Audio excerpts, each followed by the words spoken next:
लोगों का काम है कहना। वो गाना था कुछ तो लोग कहेंगे। ये माहौल बहुत अच्छा रहेगा। चौधरी चरण सिंह जी को भारत रत्न दिया, सबसे पहले गठबंधन को धर्म का ये सब झूठ है, कोई नहीं है, सब जुड़े हुए हैं, कोई कहीं नहीं जा रहा। जीत निश्चित है, कोई सामने नहीं है। और बताओ।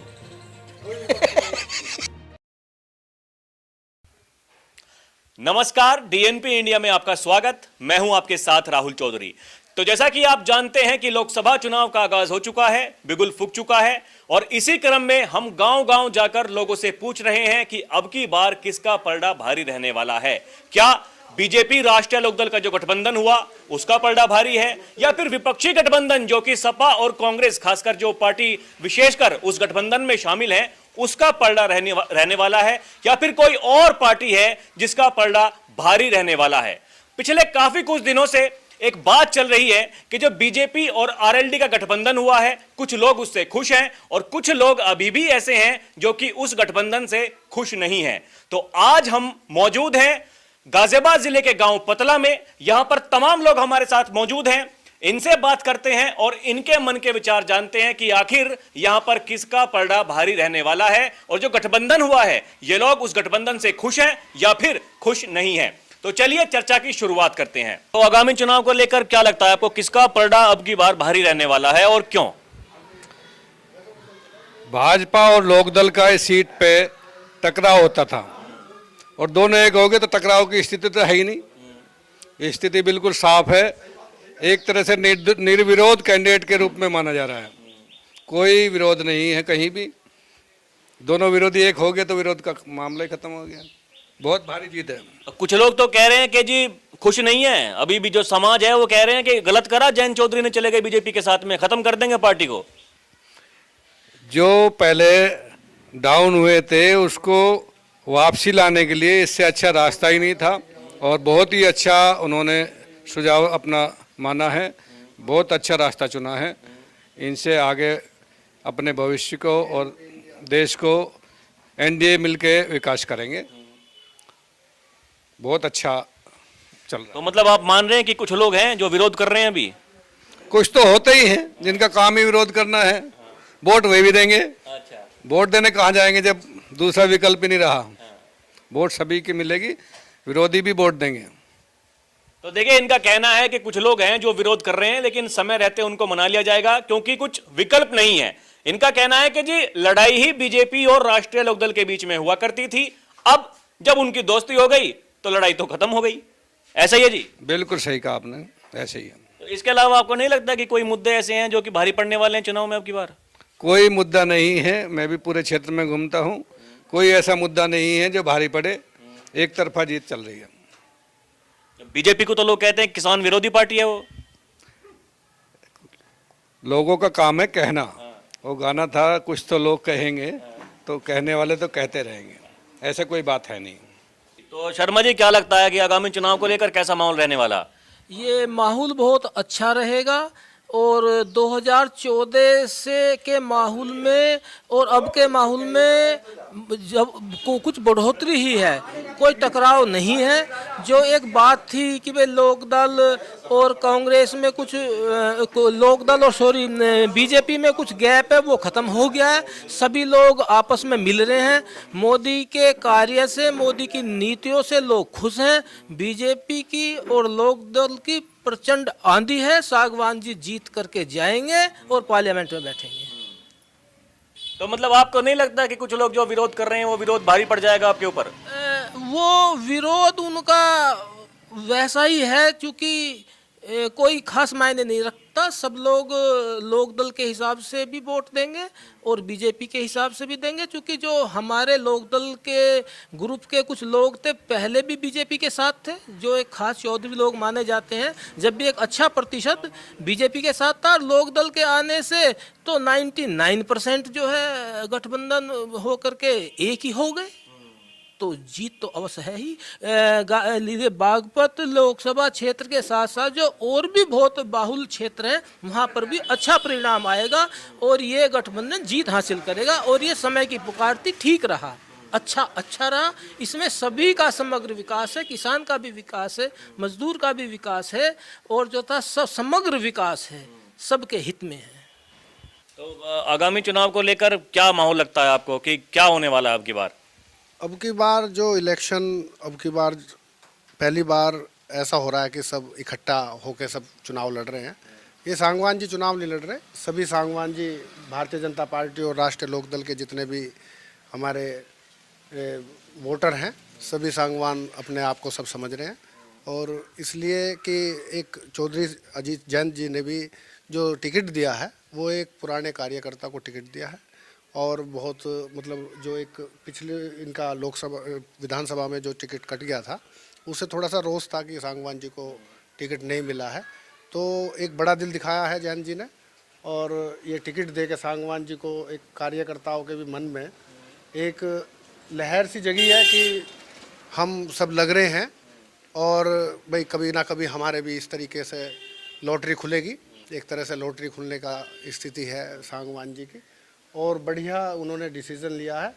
और सांगवान जी को तो इस चीज़ की कभी उम्मीद ही नहीं थी कि मुझे टिकट मिलेगा लोकसभा में, मैं कभी जाऊंगा। वो तो विधानसभा का टिकट मांगते थे, एक दो बार जो भी मांगा है, लेकिन जैन जी ने अपनी जो पैतृक सीट थी वो अपनी दी है। और मतलब यहाँ चौधरी साहब लड़े हैं, अजीत सिंह जी लड़े हैं, जैन जी भी लड़े हैं, और उन्होंने अपना पूरी टिकट ये दे के सीट एक माहौल क्रिएट भी किया है कि भाई ऐसा नहीं है कि हम पैतृक सीट है हमारी और हम अपनी पैतृक सीट पे हम ही लड़ते रहेंगे, कि ऐसा नहीं है कि किसी को भी वो टिकट दे सकते हैं। और उन्होंने टिकट दिया है। और रही इलेक्शन की और वोटिंग की बात, भारतीय जनता पार्टी एक बड़ा संगठन है, बड़ी पार्टी है, और इसमें हर तरीके से जो भी ये कैंडिडेट या एनडीए जो गठबंधन होता है वो उसमें हर तरीके से चुनाव लड़ते हैं, और हर लेवल से लेके बूथ लेवल से लेके और उनका चुनाव लड़ने का एक प्रक्रिया वो रहती है। तो भारतीय जनता पार्टी जम के चुनाव लड़ाएगी, और राष्ट्रीय लोकदल सब कार्यकर्ता और सभी इसमें प्रतिभाग कर रहे हैं, और बड़े लेवल से चुनाव सांगवान जी का जीतने का इसमें रहेगा।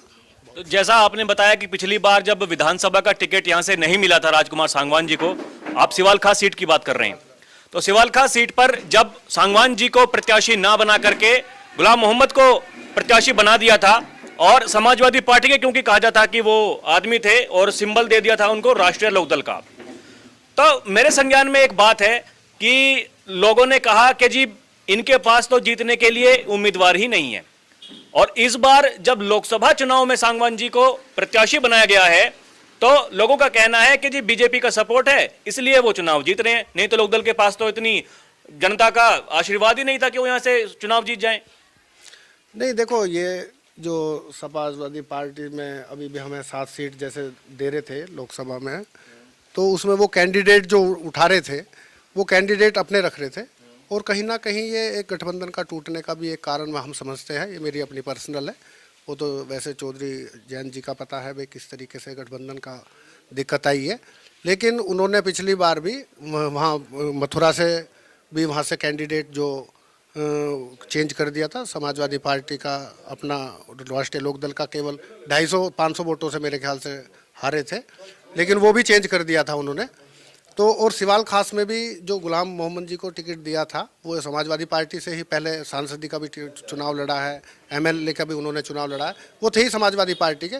तो वो थोड़ा सा जो क्षेत्र में एक तरह से रोष भी हुआ कि भाई ये टिकट नहीं देना चाहिए था, लेकिन उसके बाद जब टिकट मिल गया तो फिर वो सब चीज़ें, क्योंकि गठबंधन को वोट देना होता है, तो वो सब ने मिलजुल के सबको गठबंधन को वोट दिया और गुलाम मोहम्मद जी को इलेक्शन जो है जिताया। और इस तरीके से थोड़ा सा एक सांगवान जी के प्रति, क्योंकि पहले काफ़ी दिनों से भाई राष्ट्रीय लोकदल के वो एक ही पार्टी में रह के काम उन्होंने काफ़ी मतलब ये समझ लीजिए आप स्टूडेंट लाइफ से ही उन्होंने पहले यहाँ छात्र संघ का चुनाव उन्होंने लड़ा, और मतलब छात्र संघ से ही वो चुनाव लड़ते रहे हैं, मतलब ज़मीनी नेता हैं और बहुत बढ़िया उन्होंने मतलब क्षेत्र में दुख सुख में सबके साथ रहते हैं सांगवान जी। तो थोड़ा सा इस चीज़ के भी वो लेके था कि रोष हुआ कि भाई इन्हें टिकट मिलना चाहिए था सभी की, उनकी भाई ऐसा नहीं था कि जाटों को ही ये था कि इस भाई इसे वो मिले। अदर बिरादरी में भी, मोमडनों में भी, जैसे पहले गठबंधन समाजवादी पार्टी से था, तो सभी तरीके से ये था। लेकिन अब हो सकता है भाई बड़े की, जैसे AGP अब्दुल कलाम के बारे में आपने सुना ही है कि आप उसके लिए NDA में सेलेक्ट होने के लिए गए थे, कुछ बड़े के लिए बने हैं, तो हो सकता है भाई उन्हें, उनकी किस्मत में विधायकी ना हो गए, सांसद ही उनके किस्मत में थी, तो हो सकता है कि उन्होंने इसलिए टिकट मिला। ये सब ऊपर वाले का सिस्टम है। देखिए, इनका कहना है कि जिस तरह से वक्त कराता है सब कुछ, टिकट कटा विधायकी में, लेकिन सांसद बनने के लिए जब मौका मिला तो चौधरी जयंत ने उनको मौका दे दिया कि भैया आप चुनाव लड़िए। अपने आप को दरकिनार करते हुए, साइड करते हुए जयंत चौधरी ने यहां पर टिकट दे दिया, क्योंकि ये उनकी परिवार की सीट रहा करती थी। चौधरी चरण सिंह भी यहां से चुनाव लड़े थे, जीते भी थे। अजीत सिंह भी चुनाव लड़कर यहां से जीते थे। जयंत चौधरी चुनाव हार गए थे पिछली बार 2019 में जब उन्होंने चुनाव यहां से लड़ा था। लेकिन इस बार उम्मीद है कि जयंत चौधरी ने जो खुद चुनाव न लड़ते हुए सांगवान जी को यहां से उम्मीदवार बनाया है, तो भारी मतों से उनकी विजय होने वाली है। आप एक बार बताइए कि जिस तरह से आपने गठबंधन किया, अभी तक तो आप सीधे सीधे बीजेपी के ऊपर आरोप लगाया करते थे कि किसान विरोधी पार्टी है, तानाशाही चल रही है। अब आप ऐसी क्या जरूरत आन पड़ी कि आप चले गए बीजेपी के पास? नहीं, इसमें क्या है कि मोदी जी ने भी अपना बड़ा दिल रखते हुए किसानों के जो मसीहा थे चौधरी चरण सिंह जी को भारत रत्न दिया। सबसे पहले गठबंधन को धर्म का पालन करते हुए उन्होंने एक बड़ा दिल रखते हुए साथ लेके चलने के लिए कार्य किया। उसमें सभी लोगों का पूरा सहयोग रहा सर। और अब जो मुद्दे हैं वो सरकार में रहेंगे तो सुलझेंगे मिलके। ठीक है, ये है। तो कहीं ना कहीं नहीं लगता आपको कि जो जनता का विरोध है वो आपको झेलना पड़ सकता है इस चुनाव में? कुछ तो लोग कह रहे हैं कि जी, जयंत चौधरी का एक बयान काफी वायरल हो रखा है, उन्होंने कहा था कि मैं चवन्नी नहीं हूं कि पलट जाऊंगा। अब लोग तो कह रहे हैं कि बीजेपी के अंदर इतनी ताकत थी कि चवन्नी को पलटा दिया उन्होंने। दरअसल जो लोग इस संबंध में समझ रहे थे वो इन्होंने इस मुद्दे के ऊपर नहीं बोला था कि मैं चवन्नी नहीं हूँ जो पलट जाऊंगा। उसका गलत अर्थ निकल रहा है। आप भी जानते हैं सोशल मीडिया का ज़माना है, एक बात को बार बार बना के लोग नई नई तरीके से उसे प्रोपगेंडे के तौर पे यूज करते हैं। तो उनका ये मतलब नहीं था। जो लोग समझदार हैं, समझते हैं, और ऐसा उनका कोई मतलब नहीं था। तो सब लोग एकजुट हैं, राष्ट्रीय लोकदल भी और भारतीय जनता पार्टी भी एकजुट होकर बहुत अच्छा चुनाव लेके चल रहे हैं। कुछ लोग तो कह रहे हैं कि जी खत्म कर देंगे पार्टी को अब की बार, ये बीजेपी वाले बहुत तेज आदमी हैं। नहीं नहीं, ऐसे ख़त्म नहीं करेंगे। अपना अस्तित्व होता है हर पार्टी का, कोई पार्टी किसी को ऐसे ख़त्म नहीं कर सकती। जनता का प्यार सहयोग रहता है, हमेशा मिलकर कार्य कर रहे हैं। बहुत अच्छा चुनाव चल रहा। डॉक्टर सांगवान भाई जो हैं बहुत अच्छी वोटों से विजयी होंगे। चलिए, इनके विचार हैं कि बहुत भारी मतों से इस बार जीत होने वाली है। डॉक्टर राजकुमार सांगवान जो यहाँ से प्रत्याशी हैं बागपत लोकसभा क्षेत्र से। तो आप क्या विचार रखते हैं? आप यहाँ के स्थानीय हैं? स्थानीय क्या विचार रखते हैं कि कैसा माहौल है गाँव के अंदर? माहौल बहुत बढ़िया है। अब का जो है गाजियाबाद का भी रिकॉर्ड बागपत लोकसभा तोड़ देगी। अच्छा, क्योंकि प्रत्याशी ऐसा आ गया हमारे यहाँ, जो विपक्षी है वे भी उसे वोट देंगे, तो कोई टेंशन नहीं है। अब का जो रिकॉर्ड गाजियाबाद वाला तोड़ देगी ये लोकसभा। अच्छा, लोग कह रहे हैं कि देखिए जी, जो जाट है पहले वो बटे हुए हुआ करते थे, कुछ बीजेपी के पास चले गए थे, कुछ राष्ट्रीय लोकदल के पास थे। चलिए ठीक है, आपने जाटों को साध लिया, लेकिन जो और जातियां हैं जो पहले बीजेपी को वोट किया करती थी, धीरे धीरे जिन पर बीजेपी ने अपनी पकड़ मजबूत बना ली थी, अब जब राष्ट्रीय लोकदल के साथ गठबंधन हो गया तो वो कह रहे हैं कि जी वो जातियां टूट जाएंगी। अब ये सब झूठ है, कोई नहीं है, सब जुड़े हुए हैं, कोई कहीं नहीं जा रहा। वोट सब यहीं आएंगी। ये सब बकवास कर रहे हैं विपक्षी, कुछ नहीं है ऐसा। वो कह रहे हैं कि बीजेपी तो मुसलमान विरोधी पार्टी है, पहले लोकदल को कम से कम मुसलमानों की वोट मिल जाया करती थी, अब तो उनकी भी नहीं मिलेंगी। ऐसा नहीं है। सब जो भी योजना योगी जी ने चलाई है, मोदी जी ने चलाई है, सबके बराबर मिल रहा है। मुसलमान भी हमारे साथ हैं, ऐसा नहीं है। 30% मुसलमान कम से कम वोट मिलेगी। 30%? 30%। और जाटों की? हाँ जी, जाटों की? जाट तो बकवास करे, वोट तो सब लोग दल का इसके ही देंगे, भाजपा के। हाँ, ये तो खामा का बकवास करते रहे भाई, हम नाराज हैं, ये करना था वो करना था। ऐसा कुछ नहीं है। सब जाट भाजपा का वोट देगा, ऐसा कुछ भी नहीं है। तो देखिए, इनका कहना है कि जिस तरह से लोग जो विरोध करते हैं वो विरोध पहले भी क्या करते थे, अभी भी वो विरोध कर रहे हैं, लेकिन चुनाव आते आते वो धीरे धीरे अपना जो गुस्सा है उनका वो कम हो जाएगा और वोट वो गठबंधन को ही देंगे।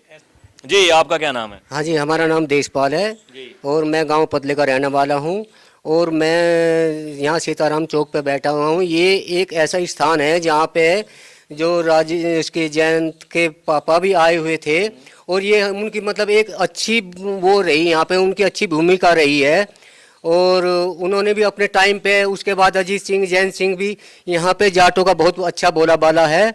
और रही गठबंधन की बात, गठबंधन तो बहुत अच्छी चीज़ है कि एक दूसरे से मिलकर हाथ से हाथ मिला कर पब्लिक चले, तो उससे कितना अच्छा लगता है। होना भी चाहिए। गठबंधन एक ऐसी चीज़ है।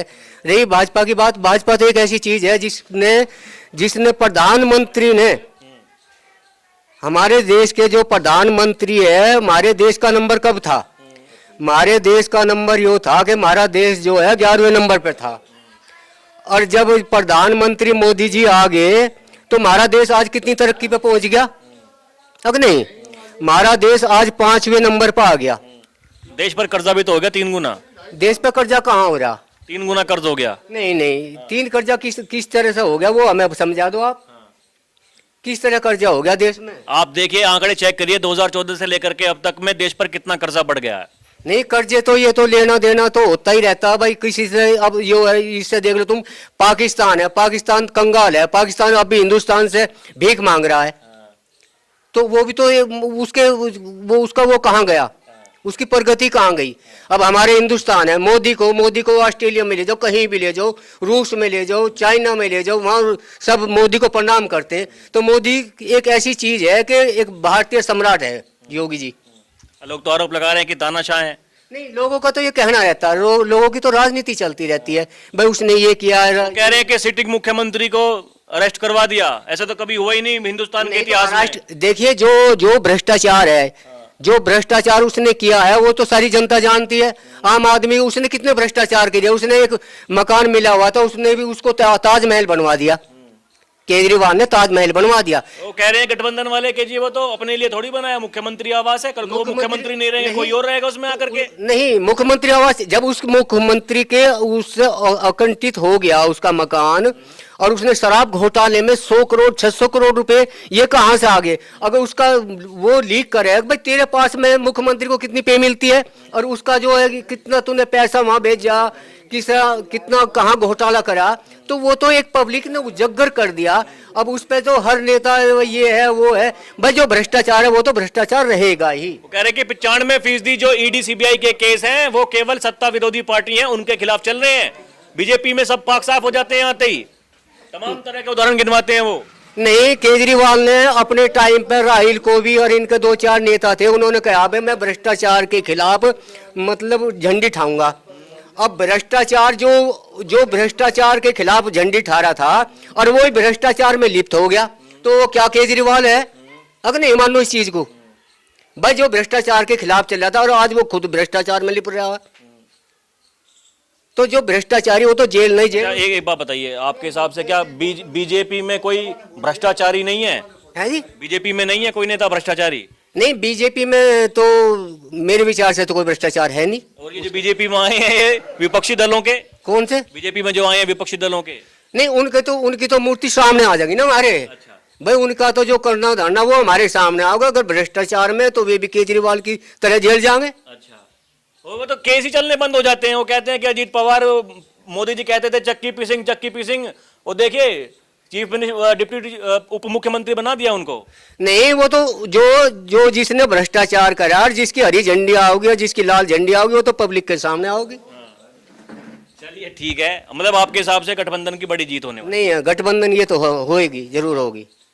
हम जो है बीजेपी के आदमी है, लोक दल के आदमी? हम बीजेपी के भी आदमी है, लोक दल के भी, दोनों के आदमी। गठबंधन जब हो गया, हाँ। चल, क्या लगता है कि अब की बार किसका बेड़ा पार? अब क्या भाजपा का पार है? बीजेपी के आदमी हैं आप? गठबंधन का हम दोनों के हैं। दोनों के? एक जगह हो गए तो सब। अच्छा, मतलब पहले किसके हुआ क्या पहले तो लोक दल के थे। अच्छा, भाजपा में आ गया, अब तो गठबंधन हो गया, अब तो एक ही हो गया सारा धंधा।